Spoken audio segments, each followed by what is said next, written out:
एक जमाने में राजा विक्रम नाम का एक बहुत ही अमीर और ताकतवर राजा हुआ करता था।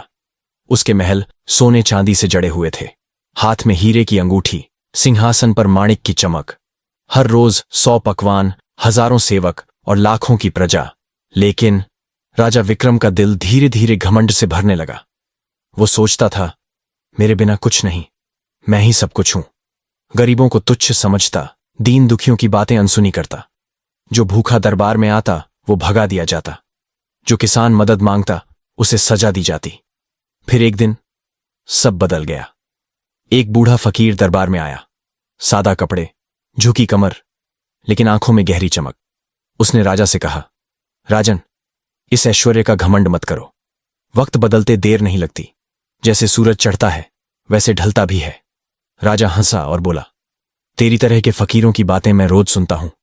जा, पहले अपनी हालत तो देख। फकीर मुस्कुराया और धीरे से कहा, ठीक है राजन, आज जो कहा याद रखना। 1 हफ्ते में तेरा सब कुछ बदल जाएगा। और फिर 7वें दिन सुबह जो हुआ वो कोई सपना नहीं था, वो हकीकत थी।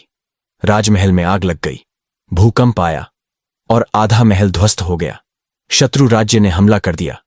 राजा के सैनिक डर के मारे भाग गए। कोष खाली हो गया। राजा विक्रम, जिसने कभी अपनी चप्पल भी खुद नहीं पहनी थी, अब नंगे पैर धूल में भाग रहा था। उसके पास न सेना बची, न सिंहासन, न ही सम्मान। दिन बीते। राजा अब एक आम आदमी बन गया। वो गांवों में जाकर खाना मांगता। कभी कभी एक दिन वो उसी फकीर से फिर टकराया।